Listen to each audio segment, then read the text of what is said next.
Hello friends, कैसे हो आप सभी का वेलकम है आज के न्यू सेशन में। और आज का जो अपना न्यू सेशन है वो पेपर सेकंड अपना स्टार्ट हो चुका है जी।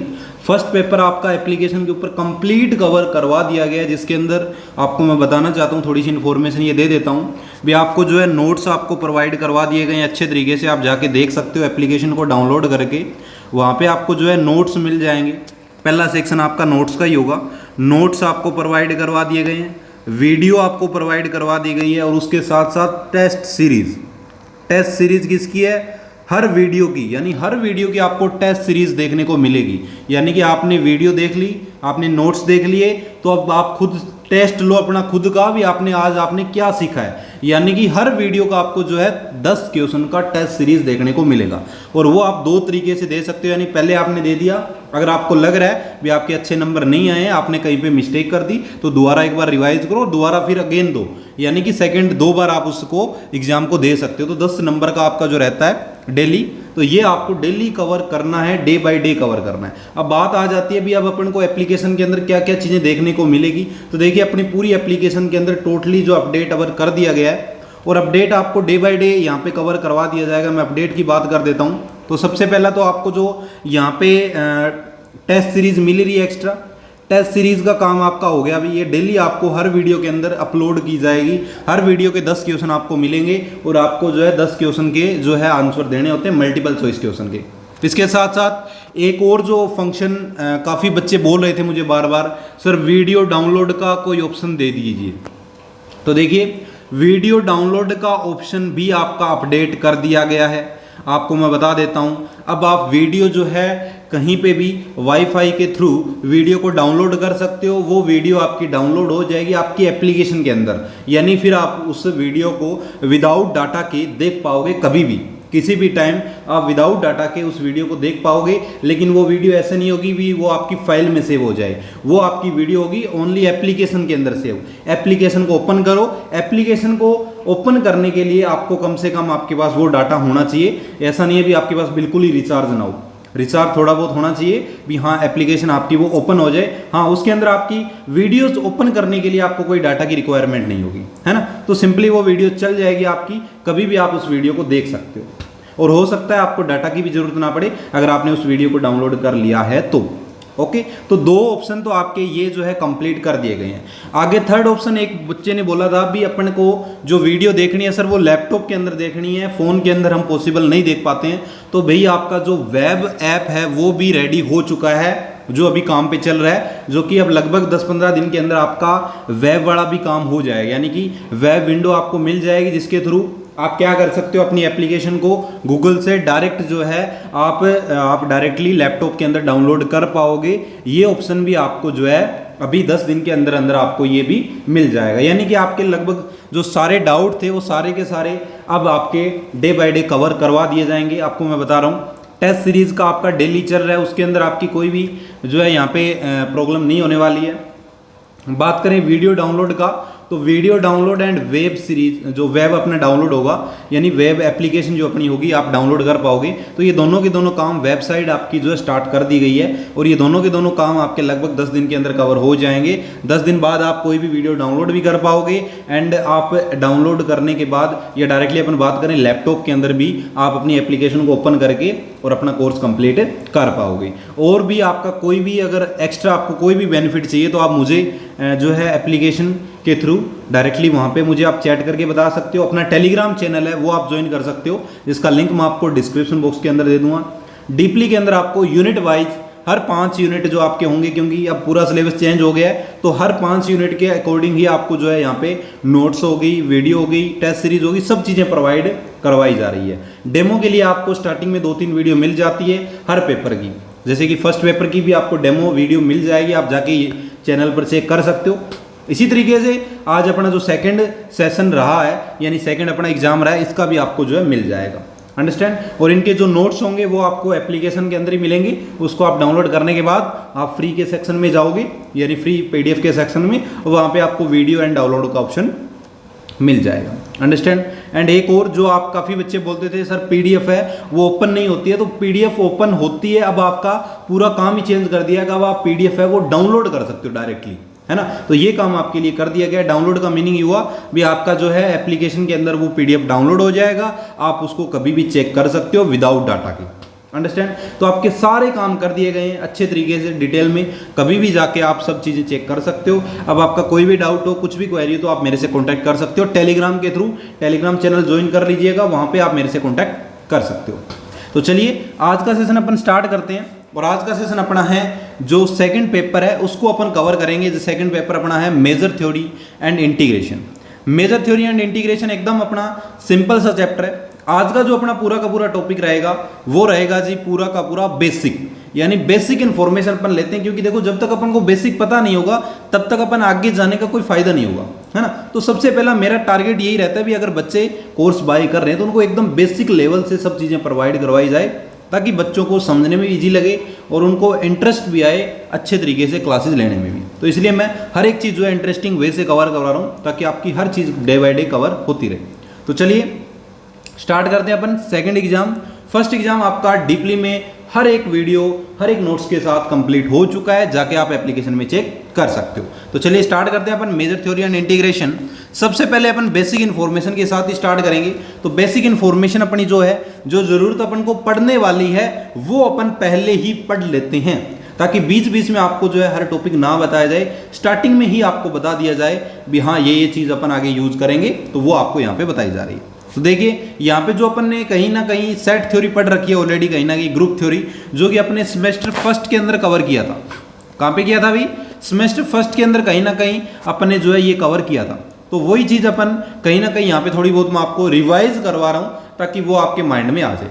तो सबसे पहले सेट की अपन बात कर लेते हैं। सेट क्या होता है भाई? सेट क्या होता है? एक वेल डिफाइंड कलेक्शन होता है। Object is called A set. एक वेल डिफाइंड आप क्या ले रहे हो? वेल डिफाइंड आप कलेक्शन ले रहे हो ऑब्जेक्ट की, इज कॉल्ड ए सेट। उसी को अपन क्या बोलते हैं? सेट बोलते हैं। The object are called element of the set. और जो ऑब्जेक्ट होंगे वो आपके क्या कहलाएंगे? एलिमेंट कहलाएंगे, है ना। एलिमेंट ऑफ द सेट, यानी सेट के जो है एलिमेंट कहलाएंगे।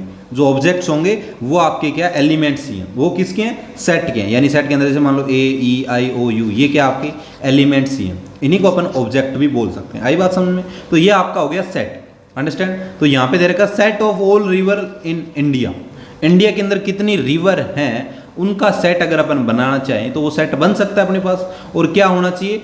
डिफाइंड कलेक्शन ऑब्जेक्ट, यानी कि वेल डिफाइंड होना चाहिए। वेल डिफाइंड का मीनिंग हो गया जिसको अपन कहीं ना कहीं गिन सकते हैं। एक तरीके से आप ये समझ सकते हो, यानी फाइनाइट हो, ये चीज़ भी आप समझ सकते हो, है ना। जिनको अपन गिन सकते हैं, अंदाजा नहीं गिन सकते हैं, डायरेक्टली अपन बता सकते हैं भी हाँ इतना होगा। जैसे अपन वोवल की बात करें, सेट ऑफ वोवल की अपन बात कर रहे हैं, तो सेट ऑफ वोवल के अंदर आपको पता है 5 होते हैं। तो डायरेक्टली अपन बोल सकते हैं भी हाँ जी सर इसमें कितने होते हैं? अपने 5 होते हैं। ये अपन बोल सकते हैं डायरेक्टली। तो ये अपना कितना हो जाएगा? 5 हो जाएगा। अंडरस्टैंड।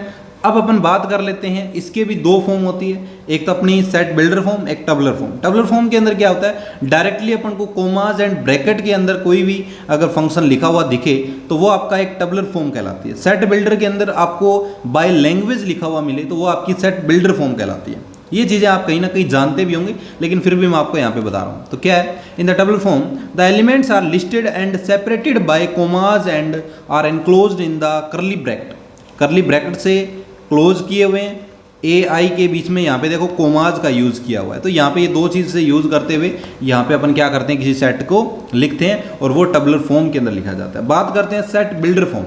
तो सेट बिल्डर फॉर्म के अंदर क्या होता है भाई? In the set builder form the elements represent by the general letter X and its property is mention, यानी कि उसको अपन मेंशन करते हैं किसी वे से। For example X such that X is vowel of English alphabet. जैसे यहाँ पे अपने लिखा था, वो अपने क्या लिखा था? करली ब्रैकेट एंड कोमास का यूज करते हुए लिख दिया था। लेकिन अब इसी को अपन लिख रहे हैं, किसका यूज करते हुए लिख रहे हैं? एक मान लो डेफिनेशन में अपन उसको कवर कर रहे हैं। अंडरस्टैंड। तो डेफिनेशन में अपन कैसे लिखेंगे? X such that X is vowel of English alphabet, यानी कि इंग्लिश अल्फाबेट के अंदर जो वोवल्स आते हैं वो उसका आपका सेट कहलाएगा। तो सेट इंग्लिश के अंदर जो वोवल्स होते हैं वो आपको पता ही है AIOU होते ही हैं, यानी 5 के 5 आपके आ जाएंगे। तो इस तरीके से वो आपकी एक बिल्डर फॉर्म बन चुकी है। आई बात आपको समझ में? कर सकते हो। तो ये आपका हो गया जी सारा का सारा काम। अंडरस्टैंड। तो अब अपना सिंपल सा टेबलर फॉर्म और सेट बिल्डर फॉर्म आपको पता लग गई होगी। अब बात अपन कर रहे हैं डिफरेंट टाइप ऑफ सेट्स। अब सेट्स के भी बहुत सारे टाइप्स होते हैं, अब वो टाइप्स भी आपको कहीं ना कहीं पता ही है, कहीं ना कहीं आपने पढ़ भी रखे हैं, लेकिन मैं आपको बता देता हूँ भी आपको सब चीज़ें मैं आपको डीपली में कवर इसलिए करवा रहा हूँ ताकि कोई भी बच्चा मुझे ये ना बोल पाए सर हमें ये आता ही नहीं है। तो आता नहीं है तो उससे पहले ही मैं सिखा देता हूँ, कोई बच्चा ये बोले ही ना भी हमें ये आता ही नहीं है ना। इसलिए मैं सब चीज़ें डीपली में कवर करवा रहा हूँ। कोई भी बच्चा मान लो एकदम 0 लेवल पे भी अगर वर्क कर रहा है यहाँ पे तो भी वो 100 लेवल पे जाएगा। अंडरस्टैंड? ऐसा नहीं है भी अगर कोई 50 वाला है उसी को ही समझ में आएगा, जो 0 लेवल पे काम कर रहा है उसी को भी ये सब चीज़ें समझ में आएगी। इसलिए मैं हर एक चीज़ आपको डीपली में कवर करवाता हूँ। तो बात कर लेते हैं फाइनाइट सेट की। फाइनाइट सेट क्या होता है? A set consisting of the finite numbers, यानी कि उसके अंदर आपके फाइनाइट नंबर आ रहे हैं तो वो आपका क्या कहलाएगा? फाइनाइट सेट कहलाएगा। सिंपल सी बात है। अब फाइनाइट सेट किसको बोलेंगे? जैसे आपको बोल दे आप बीएससी या एमएससी के अंदर हो और आपको बोल दे भी आपके जो एमएससी मैथ के अंदर कितने बच्चे हैं, तो कितने स्टूडेंट हैं आपको पूछा जाए तो आप बता सकते हो 10 है, 12 है, 20 है, 40 है, 50 है, जितने भी हैं काउंट कर सकते हो। फाइनाइट ही होंगे, इनफाइनाइट तो होंगे नहीं भी हाँ आज एक और आ गया कल एक और आएगा, ऐसे चलता तो नहीं रहेगा। कहीं ना कहीं जाके एंड तो हो जाएंगे, जितने एडमिशन आने हैं वो एडमिशन आ जाएंगे और फाइनल आपका वो फाइनाइट सेट बन जाएगा, यानी कि वो आपका क्या कहलाएगा? एक फाइनाइट सेट कहलाएगा। अब बात कर लेते हैं इनफाइनाइट सेट की। तो इनफाइनाइट सेट क्या होता है? A set consisting of an infinite number of elements. Infinite number of elements आ रहे हैं तो उसको अपन क्या बोल देते हैं? इनफाइनाइट सेट बोल देते हैं। जैसे कि नेचुरल नंबर हो गए, रेशनल नंबर हो गए, रियल नंबर हो गए, ये सारे के सारे कहाँ तक जाते हैं? इनफाइनाइट तक मूव करते हैं, यानी इनफाइनाइट तक ये कहीं ना कहीं जाते हैं। तो इनफाइनाइट तक कैसे? 1 2 3 4। अब आप काउंटिंग करोगे तो काउंटिंग का क्या मीनिंग है? कहीं तक ही जा सकते हो आप, तो इनफाइनाइट तक जा सकते हो, तो वो आपका क्या कहलाएगा? एक इनफाइनाइट सेट कहलाएगा। अंडरस्टैंड?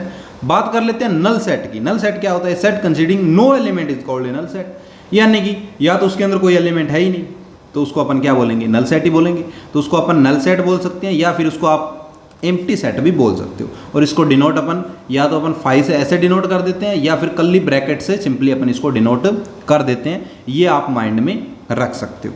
अंडरस्टैंड? तो ये हो गया जी आपका null set, finite set, infinite set. बताइए बात समझ में आई? जिसमें कोई एलिमेंट है ही नहीं वो आपका नल कहलाएगा। फाइनाइट जिसके अंदर फाइनाइट है, यानी 10 तक है, 20 तक है, 30 तक है, यानी काउंटिंग अपन उनकी कर सकते हैं। इनफाइनाइट जिनको अपन काउंट नहीं कर सकते हैं, वो आगे तक चलते जा रहे हैं, चलते जा रहे हैं, चलते ही जा रहे हैं, है ना, तो वो आपकी क्या कहलाएगी? इनफाइनाइट सेट कहलाएगा। अंडरस्टैंड कर सकते हो? चलें आगे। चलो जी, फोर्थ अपना आ जाता है सिंगलटन सेट। क्या होता है? A set containing a single element, यानी कि कंटेन क्या कर रहा है? वो एक सिंगल एलिमेंट कंटेन कर रहा है, उसको अपन सिंगलटन सेट बोल देते हैं। सिंपल सही है, कोई एक एलिमेंट मान लो आपने 1 ही ले लिया तो वो आपका क्या कहलाएगा? एक सिंगलटन सेट कहलाएगा। बात कर लेते हैं सबसेट की। सबसेट क्या होता है? If each element of set A is called an element of set B then set A is set to be a subset of B, यानी कि ए के जितने भी एलिमेंट है वो सारे के सारे सेट बी के अंदर हैं, वो क्या करते हैं? पॉसिबल है, यानी उसके अंदर कैरी करते हैं, उसके अंदर आते हैं। सारे के सारे एलिमेंट है वो कहीं ना कहीं बी के अंदर आपके हैं। ए के सारे एलिमेंट किसके अंदर है? बी के अंदर एग्जिस्ट कर रहे हैं। इसका मीनिंग क्या हो गया? ए जो है वो आपका क्या कहलाएगा? सबसेट कहलाएगा। किसका? बी का। किसका? बी का। अंडरस्टैंड? तो ये सबसेट का जो साइन होता है वो आपको ये पता होना चाहिए, सबसेट का आपका साइन होता है। अंडरस्टैंड? तो if each element of set A, यानी कि सेट ए का हर एक element is an also an element of set B, हर एक एलिमेंट क्या सेट बी के अंदर है, देन ए आपको क्या कहलाएगा? सबसेट ऑफ बी कहलाएगा। अंडरस्टैंड? तो इसको आप लिख सकते हो, सिंपल सा ही है। हर एक एलिमेंट ए का जो है ना वो बी के अंदर होना चाहिए, सिंपल सी बात यही है, वो आपका सबसेट कहलाएगा। अब बात कर लेते हैं प्रॉपर सबसेट क्या होता है भाई? प्रॉपर सबसेट किसको बोलोगे? A is said to be proper subset. A जो है उसको अपन क्या बोलेंगे? प्रॉपर सबसेट बोलेंगे। बी का कब बोलेंगे? If each element of A is in B, यानी कि हर एक एलिमेंट जो है किसका? ए का, वो किसके अंदर? बी के अंदर है, but A not equal to B, यानी कि ए है ना वो इक्वल नहीं है बी के। ये बात आपको समझनी होगी। This is called A proper subset. इसी को अपन क्या बोलते हैं? प्रॉपर सबसेट बोलते हैं। यानी हर एक एलिमेंट उसके अंदर एग्जिस्ट कर रहा है बट इक्वल नहीं है, तो यहाँ पे प्रॉपर सबसेट का साइन अपना ये हो जाएगा। ठीक है ना? तो ये अपना प्रॉपर सबसेट हो गया। फिर अपनी बात आ जाती है सुपर सेट क्या होता है? सुपर सेट के अंदर क्या होता है? ए आपका क्या है यहाँ पे? प्रॉपर सबसेट है बी का, is also expressed by be super set, यानी जैसे ये मुंडी इस तरफ घूम गई यानी इस तरफ ओपन हो गई तो ये आपका क्या बन गया, सुपर सेट बन गया। अब सुपर सेट कौन सा कहलाएगा, बी कहलाएगा या ए कहलाएगा, बी कहलाएगा। B is superset of A. Super का मीनिंग क्या हो गया, बड़ा, है ना, आप समझ सकते हो, सुपर यानी कि सबसे बड़ा, तो ये बड़ा है ये छोटा है, यानी B is super, B is super of A. आई बात आपको समझ में, यानी बी आपका सुपर सेट है किसका, सेट ए का। आई बात आपको समझ में, तो ये आपका हो जाता है जी सुपर सेट। तो आपके यहाँ पे 3 सेट अपन ने अभी तक पढ़े हैं, सबसेट सिंपल सा मीनिंग, प्रॉपर सबसेट जिसमें ए और नॉट इक्वल टू बी हो, सुपर सेट यानी कि बड़ा हो, यानी कि उसको आप लिखना चाहो, यानी इसी को आपने क्या कर दिया, इस वे में लिख कवर कर दिया, यानी बी को आपने सुपर सेट बना दिया, तो वो आपका क्या बन गया, बी सुपर सेट बन गया ए का, है ना, यानी लिखने का तरीका थोड़ा सा अलग कर दिया। अंडरस्टैंड। फिर अपना आ जाता है जी पावर सेट क्या होता है, क्या पावर सेट क्या होता है, पावर सेट क्या होता है भाई, पावर सेट क्या होता है, पावर सेट होता है the set of all subset of set A. Set किसका, all subset of set A is called the power set of A and is denoted by power of A, यानी कि P of A. तो set of all subset, subset का meaning आप जानते हो, subset क्या होता है, ये आपका सबसेट होता है। तो इस सेट के अंदर जितने भी सबसेट आपके बन रहे हैं उन सबसेट्स का जो सेट होगा वही आपका क्या कहलाएगा, पावर सेट कहलाएगा। यानी जितने आप सबसेट बना रहे हो, क्योंकि सबसेट बहुत बना सकते हो। अब ये मान लो बी आपका है, अब बी के आपने बहुत सारे सबसेट बना लिए, कोई ए बन रहा है, सी बन रहा है, डी बन रहा है, यानी कि सारे के सारे एलिमेंट कहीं ना कहीं इसके अंदर एग्जिस्ट कर रहे हैं, सारे के सारे एग्जिस्ट कर रहे हैं। इसका मीनिंग ये भी सबसेट है, ये भी सबसेट है, ये भी सबसेट है। तो इन सभी का जो कलेक्शन होगा, इन सभी का जो कलेक्शन होगा, तो ये सारे के सारे सबसेट ही थे, तो इनका आपने एक सेट अलग से बना लिया, तो इनका आपने अलग से जो सेट बनाया ना, वो सेट ही आपका क्या कहलाएगा, पावर सेट कहलाएगा। आई बात आपको समझ में क्या, तो ये आपका होता है जी पावर सेट। अंडरस्टैंड कर सकते हो। तो देखिए ये जो ए है वो क्या कर रहा है, बी के अंदर एग्जिस्ट कर रहा है, और ए और बी हैं वो दोनों के दोनों किस में एग्जिस्ट कर रहे हैं, पावर सेट ऑफ ए के अंदर भी एग्जिस्ट कर रहे हैं, क्योंकि वो सारे के सारे एलिमेंट कहीं ना कहीं किसके होंगे, सबसेट के ही होंगे एलिमेंट्स। अंडरस्टैंड कर सकते हो। तो ये जी आपके हो गई 5 यहाँ पे, singleton set, subset, proper subset, super set and power set. कर सकते हो। चले आगे, चलो जी अब बात कर लेते हैं अपन यूनिवर्सल सेट क्या होता है। तो a set is set to be universal set if all the sets under construction are the subset of this set, it is denoted by U. Simple सा मीनिंग है, जैसे आप यूनिवर्स देते हो, यूनिवर्स के अंदर क्या है, सारी की सारी कंट्री एग्जिस्ट कर रही है, सब चीज़ें उसके अंदर एग्जिस्ट कर रही है ना। यूनिवर्स यानी ब्रह्मांड की अपन बात करें तो उसी को अपन ने यूनिवर्स बोला है। तो यहाँ पे भी अगर अपन कोई भी लेके चल रहे हैं, जैसे मान लो ये पूरा का पूरा जो अपना एक क्या है रेक्टेंगल आप देख रहे हो, तो ये पूरा का पूरा एक तरीके से आपका क्या कहलाएगा, यूनिवर्सल कहलाएगा। इसके अंदर ही क्या कर रहे हैं, अपने सबसेट है वो एग्जिस्ट कहीं ना कहीं कर रहे हैं। अंडरस्टैंड। तो आप यहाँ पे बोल सकते हो भी जो आपका यूनिवर्सल सेट होगा उसके अंदर सारे के सारे सेट है आ जाते हैं, कोई भी सेट, सेट बी हो, सेट ए डी, सारे के सारे सेट उसके अंदर एग्जिस्ट करते हैं। तो वो आपका पूरा का पूरा मान लो ब्रह्मांड है, वो आपका एक तरीके से यूनिवर्सल सेट होता है। आई बात आपको समझ में। अंडरस्टैंड। चलिए अब बात कर लेते हैं अपन इक्विवेलेंस रिलेशन क्या होती है। इक्विवेलेंस रिलेशन को बताने की जरूरत नहीं है, ये चीज़ें आप ऑलरेडी जानते भी हो, लेकिन फिर भी मैं आपको बता देता हूँ। इक्विवेलेंस रिलेशन के अंदर 3 प्रॉपर्टी होती है जी। 3 प्रॉपर्टी कौन कौन सी, एक तो होता है रिफ्लेक्सिव, क्या होता है, सिमेट्रिक एंड ट्रांजिटिव। इसका मीनिंग क्या हो गया, a relation R on a set A is set to be equivalence relation. भी एक रिलेशन आर है सेट ए की, उसको अपन इक्विवेलेंस रिलेशन बोलेंगे। कब बोलेंगे, इफ एंड ओनली इफ।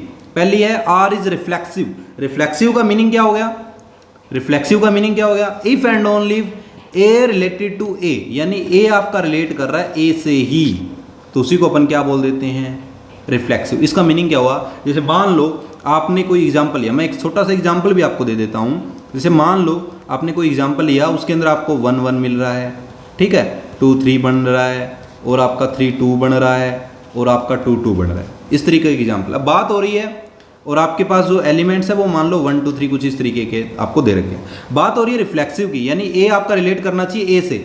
ए किससे रिलेट करना चाहिए, ए से, यानी कि आपको जो है यहाँ पे क्या मिलना चाहिए, ए मिलना चाहिए, तो आपको 1 1 मिलना चाहिए। तो देखो 1 1 आपको मिल रहा है, 2 2 आपको मिल रहा है, इसी तरीके से आपको 3 3 मिलना चाहिए। तो इस तरीके से आपके पास अगर एलिमेंट ये मिल रहे हैं तो वो आपका क्या हो गया, आर रिफ्लेक्सिव हो गया। इसी तरीके से अपन बात करें सिमेट्रिक की, अगर ए रिलेट कर रहा है बी से तो बी भी रिलेट करना चाहिए ए से, यानी कि अगर मान लो 2 आपका रिलेट कर रहा है 3 से, यानी 2 3 है तो 3 2 भी होना चाहिए, तो वो आपकी किस में आ जाते हैं, सिमेट्रिक में आ जाता है। ट्रांजिटिव के अंदर क्या होता है, बी ए अगर आपका बी से रिलेट कर रहा है तो बी आपका सी से रिलेट कर रहा है, तो ए और सी भी रिलेट आपका करना चाहिए। जैसे यहाँ पे 2 3 से रिलेट कर रहा है, ठीक है। और मान लो मैं एक और एग्जांपल यहाँ पे लिख लेता हूँ, जैसे मान लो मैं पहला 1 2 ले लेता हूँ, दूसरा आपका 2 3 ले लेता हूँ, ठीक है। तो अब आपका 1 3 भी यहाँ पे रिलेट करना चाहिए, यानी 1 2 आपके पास है, 2 3 आपके पास है, तो 1 3 भी आपका कहीं ना कहीं रिलेट करना चाहिए, वो भी मिलना चाहिए आपको। तो वो आपका क्या हो जाता है, ट्रांजिटिव की प्रॉपर्टी हो जाती है। आई बात आपको सुनिए, ये बेसिक चीज़ें हैं, वैसे आप जानते हो मुझे पता है, लेकिन मैं बस वही थोड़ा सा आपके माइंड में आ जाए इसलिए थोड़ा बता रहा हूँ। जिन बच्चों को आता है ये सारी चीज़ें आती है, लगभग सभी बच्चों को आती है। काफ़ी बच्चे बोर भी हो रहेंगे, भी क्या बता रहे हो सर, ये एमएससी लेवल के अंदर आप क्या बता रहे हो, लेकिन थोड़ा सा करना पड़ता है यार, पूरी चीज़ें आपको डीपली में कवर करवानी पड़ती है, क्योंकि मेरा टारगेट यही है भी आपका कोई भी चीज़ है वो रहे ना, अच्छे तरीके से कोर्स के अंदर हर एक चीज़ मैं आपको प्रोवाइड करवाऊँ। तो ये तीनों की तीनों चीज़ें आपकी हो गई, कर लोगे, ठीक है जी। आपका हो गया ये इक्विवेलेंस रिलेशन। अब बात अपन कर लेते हैं सीक्वेंस की। सीक्वेंस क्या होती है भाई, जानते हो सीक्वेंस क्या होती है? चलो बता देते हैं सीक्वेंस क्या होती है आपको। A function is said to be sequence, एक फंक्शन है उसी को अपन क्या बोलेंगे, सीक्वेंस बोलेंगे। If its domain is the set N, उसकी जो डोमेन है वो क्या है, सेट एन है, यानी नेचुरल नंबर की डोमेन है। दस द मैपिंग ऑफ, ये मैपिंग डिफाइंड आपकी एन से ए के ऊपर, इज कॉल्ड ए सीक्वेंस। इसी को अपन क्या बोलेंगे, सीक्वेंस बोलेंगे। The sequence is donated by symbol F N से इसको अपन क्या कर देते हैं, डिफाइंड कर देते हैं, यानी इसका नोटेशन अपन बोल सकते हैं। अंडरस्टैंड, समझ में आया? सीक्वेंस, सीक्वेंस सिंपल सा मीनिंग है, इसकी जो डोमेन होती है ना वो आपकी नेचुरल नंबर की होनी चाहिए, सिंपल सी बात यही है। आई बात समझ में? तो function is said to be a sequence, एक फंक्शन जो आपका होगा उसी को अपन मान लो सीक्वेंस बोलेंगे। कब बोलेंगे, fits domain is a natural number. Domain कौन सा होता है, ये डोमेन होता है, ये क्या होता है, को डोमेन होता है। आई बात आपको समझ में? तो यहाँ पे मैपिंग आपकी है नेचुरल नंबर से, नेचुरल नंबर से कहीं पे भी जा रही है, कोई भी सेट हो, यहाँ पे इसका कोई लेना देना नहीं होता, बस आपको यहाँ पे जो डोमेन होती है ना वो आपकी क्या होनी चाहिए, नेचुरल नंबर की होनी चाहिए। आई बात आपको समझे? तो ये आपकी होगी जी सीक्वेंस। अब बात अपन कर लेते हैं ओपन एंड क्लोज इंटरवल की। तो ये सिंपल सिंपल चीज़ें फिर भी मैं बता देता हूँ क्या होती है। ओपन एंड क्लोज इंटरवल के अंदर ए भी आपका आर से बिलोंग करे, देन क्लोज इंटरवल आपका अगर होगा तो उसका साइन क्या होगा, ये बड़ा होगा, एंड ओपन इंटरवल का साइन क्या होगा, ये बड़ा होगा। यानी कि यहाँ पे आपकी कर्ली ब्रैकेट कुछ इस तरीके से होगी, यहाँ पे क्लोज्ड होगी, यहाँ पे ओपन होगी। अंडरस्टैंड? अब ओपन के अंदर क्या होता है, सॉरी क्लोज्ड के अंदर क्या होता है, क्लोज्ड के अंदर आपका ये होता है भी ए जो आपका है वो लेस देन या इक्वल टू हो सकता है, यानी लेस देन इक्वल टू हो सकता है एक्स से, यहाँ पे जो है एक्स वो लेस देन इक्वल टू हो सकता है बी से। इसका मीनिंग ये हुआ भी आपकी जो है ना क्लोज्ड के अंदर जो मान लो अगर मैं बात करूँ 1 से लेके 10 तक, आपको बोल दिया स्कूल के अंदर भी आप 1 से लेकर के 10 यानी कि 10th, first to 10th class तक के बच्चे हैं ना वो पिकनिक पर जा सकते हैं, फर्स्ट टू 10th के। तो फर्स्ट टू 10th का बोला है, इसका मीनिंग क्या हुआ, इसके अंदर आपका फर्स्ट भी इंक्लूड होगा और 10th क्लास है वो भी आपकी इंक्लूड होगी, यानी दोनों की दोनों क्लास इंक्लूड होगी, और इसके बीच में जो है वो सारी की सारी आ जाएगी, यानी 2 3 4 5 सारी की सारी आ जाएगी। यानी कि जो लास्ट और स्टार्टिंग नंबर है वो भी आपका इसके अंदर एग्जिस्ट करेगा। ये मीनिंग होता है क्लोज्ड का। क्लोज्ड का मीनिंग जहां से आपने स्टार्ट किया और जहां पे आपने एंड किया वो नंबर भी इसके साथ आपका आएगा। आई बात आपको समझ में? अब बात कर लेते हैं ओपन की। ओपन के अंदर क्या होता है, मान लो आपको बोल दिया जाए भी आपको जो है फर्स्ट से लेकर के 10th क्लास तक, फर्स्ट टू 10th के बीच के बच्चे हैं वो पिकनिक पर जा सकते हैं, के बीच का बोला है। इसका मीनिंग आपके जो फर्स्ट के बच्चे हैं वो नहीं आ सकते और जो 10th के बच्चे हैं वो नहीं आ सकते, बाकी जो बच गए यानी 2nd, 3rd, 4th, 5th, 9th तक वो सारे के सारे बच्चे जा सकते हैं। इसका मीनिंग क्या हो गया, ओपन के अंदर जो आपकी जहाँ से आप स्टार्ट कर रहे हो वो नंबर नहीं ले सकते हो, जहाँ पे आपने एंड किया है वो नंबर आप नहीं ले सकते हो। ये ओपन इंटरवल की कंडीशन होती है, यानी ए जो होगा वो आपका एक्स से लेस देन ही होगा, यानी ए है उसके अंदर नहीं आएगा, बी है वो भी नहीं आएगा, इसके बीच में जितनी वैल्यू है वो सारी की सारी आ जाएगी। तो यहाँ पे यही बता रखा है भी ए और बी यहाँ पे नहीं आ रहा है, यहाँ पे ए और बी आ रहे थे किसके अंदर, आपके क्लोज इंटरवल के अंदर। आई बात आपको समझ। अब आपका आ जाता है सेमी ओपन और सेमी क्लोज। तो सेमी ओपन के अंदर क्या होता है, आपका एक साइड से आपका ओपन होता है, तो यहाँ पे देखो ए की साइड आपका क्लोज्ड है यानी ए तो आपका आ जाएगा साथ में, बी की साइड ओपन है यानी बी आपका यहाँ पे नहीं आएगा। आई बात आपको समझ में, यानी बी से लेस देन आपकी सारी वैल्यू आ जाएगी। फिर अपना सेमी क्लोज्ड की अपन बात करें तो यहाँ पे देखो, यहाँ पे क्लोज्ड है ना, यानी सेमी ओपन, यानी जिस तरफ से ओपन होगा लास्ट जहाँ पे एंड अपना, जहाँ से एंड हो रहा है वो आपका सेमी ओपन कहलाएगा। ओपन हो रहा है तो ओपन कहलाएगा, क्लोज्ड है तो क्लोज्ड कहलाएगा। ठीक है, तो यहाँ पे देखो ओपन है तो ये ओपन कहलाएगा, क्लोज्ड है तो सेमी क्लोज्ड कहलाएगा। तो एक ही साइड देखो क्या है अपना, ओपन है, इसका मीनिंग ए से सारी वैल्यू आ जाएगी, ए खुद नहीं आएगा। यहाँ पे देखो बी आपका क्लोज दे रखा है, यानी बी साथ में आएगा। आई बात आपको समझ में क्या? तो ये आपका होता है जी open and close interval. Simple सा बेसिक सा कॉन्सेप्ट जो सारे बच्चे जानते हैं, क्योंकि ये 11th 12th से अपन पढ़ते आ रहे हैं। बीएससी के अंदर आपने पढ़िया, फिर एमएससी के अंदर पढ़िया, अब यहाँ पे एक बार और पढ़ा दिया। आई बात आपको समझ में? चलें आगे, चलो जी अब बात कर लेते हैं नाइबरहुड ऑफ ए पॉइंट की। नाइबरहुड ऑफ पॉइंट क्या होता है? इसको अपन NBD भी बोलते हैं, ठीक है ना, शॉर्ट फॉर्म के अंदर आप इसको क्या बोलते हो? NBD बोलते हो। नाइबरहुड का मीनिंग क्या होता है? सिंपल सा मैं आपको समझाना चाहूँ, यहाँ पे बोल रहा है let x naught be any point of the real line. x naught कोई आपका पॉइंट है रियल लाइन के ऊपर, देन द सेट, तब आप क्या बना रहे हो? एक सेट बना रहे हो। कैसा सेट? x आपका बिलोंग कर रहा है रियल से, x minus x naught less than होगा एप्सिलॉन से, is defined as the epsilon neighbourhood of the point x naught. This neighbourhood of the point is x naught is equal to क्या होगा? x naught minus epsilon and x naught plus epsilon.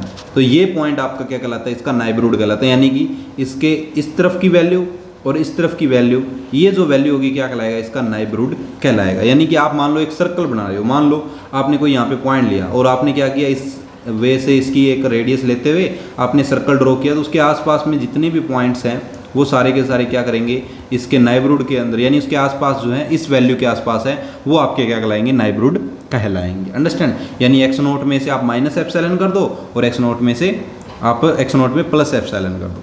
आई बात आपको समझ में? तो ये आपका क्या कहलाता है जी? ई एप्सिलॉन नाइबरहुड भी कहलाता है। अंडरस्टैंड कर सकते हो? तो यानी उसके आसपास की वैल्यू जो आप इसमें लेते हो पॉइंट की, किसी भी पॉइंट की, ये एक पॉइंट ही है, इसके नाइबरहुड की अपन ने बात कर ली। आई बात आपको समझ में? तो दो पॉइंट्स जो होंगे यहाँ तक आपकी क्या होगी? नाइबरहुड होने वाला है।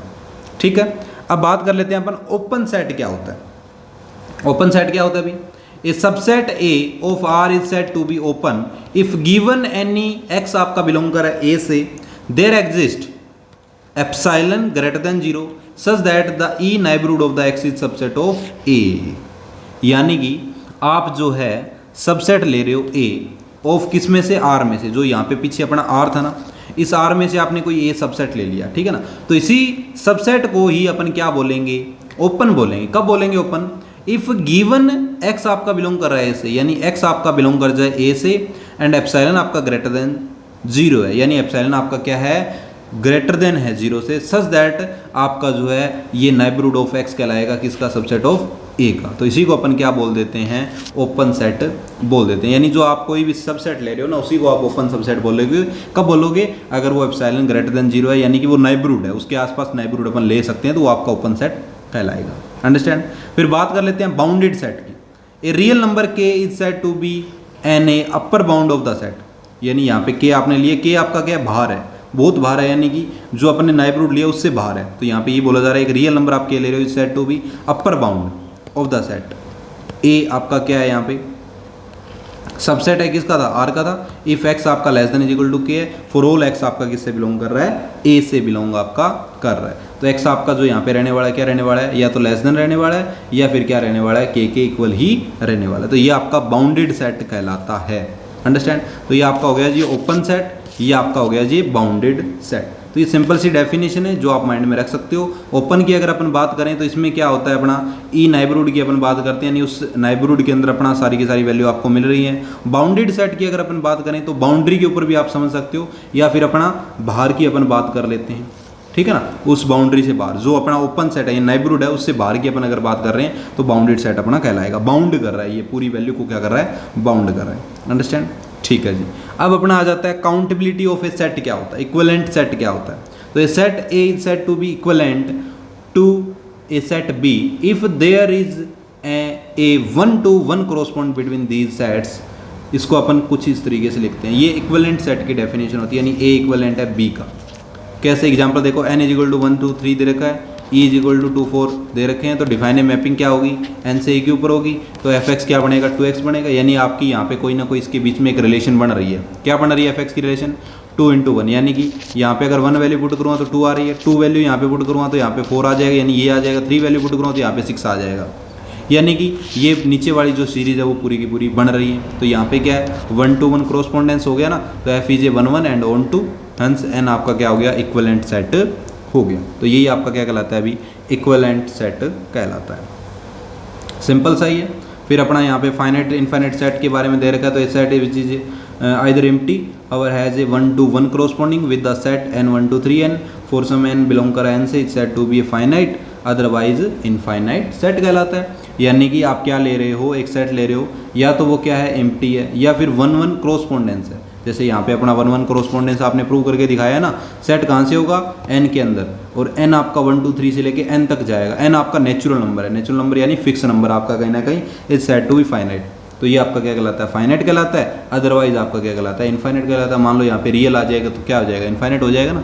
तो इस तरीके से ये आपका फाइनाइट और इनफाइनाइट है वो कवर हो जाता है, कर सकते हो, सिंपल सही है। तो इस तरीके से आपकी जो बेसिक इन्फॉर्मेशन है वो मैंने आज आपको प्रोवाइड करने की कोशिश करी है एकदम डीपली के अंदर। तो अच्छे तरीके से आपको जो डे बाय डे है जो आपका सिलेबस है उसके अकॉर्डिंग डे बाय डे आपको सेशन मिलते जाएंगे। हर वीडियो को आपको जो है क्या मिलेगा, टेस्ट सीरीज मिलेगा। टेस्ट सीरीज आपको कंप्लीट करनी है। जैसे आज की वीडियो अगर अपन बात करें तो डायरेक्टली आपको है ना प्ले स्टोर से एप्लीकेशन में जाओगे, डाउनलोड कर लेना, वहाँ पे अच्छे तरीके से नोट्स को देख लेना, उसके बाद टेस्ट सीरीज आपको लगानी है। टेस्ट सीरीज लगाओगे तो आपको कॉन्फिडेंस बढ़ेगा और आप अच्छे तरीके से उसको कंप्लीट कर पाओगे। अंडरस्टैंड कर सकते हो। तो डीपली में अपने सिलेबस को कवर कीजिए। डे बाय डे अपनी वीडियोज जब वो अपलोड हो रही है। फर्स्ट एग्जाम जो आपका 100% कंप्लीट कवर करवा दिया गया है। सेकंड आपका एग्जाम है वो स्टार्ट आज से हो गया है। इसी तरीके से थर्ड फोर्थ आपका जल्द से जल्द कंप्लीट कवर करवा दिएगा। और डे बाय डे साथ साथ में चलोगे तो ऐसा अभी जल्द से जल्द आप कवर कर लोगे। अगर थोड़ी सी ढील बरतोगे, थोड़ा ढीले रहोगे तो आप जो है थोड़ा सा मान लो एग्जाम के टाइम अगर आप फोकस करोगे ना तो थोड़ा सा मुश्किल हो जाता है। कर तो पाते हो लेकिन थोड़ा सा मुश्किल हो जाता है क्योंकि एक ही टाइम के अंदर सब चीज़ें कवर करनी हो जाती है फिर, है ना। तो अभी डे बाय डे कवर करोगे थोड़ा अच्छा रहता है क्योंकि मैं हर चीज़ आपको कवर करवाता हूँ, बुक में से, नोट्स में से, हर चीज़ आपको डीपली में कवर करवा रहा हूँ। ओके फ्रेंड्स, तो मिलते हैं अपन नेक्स्ट वीडियो में। तब तक के लिए bye bye, thanks for watching, धन्यवाद।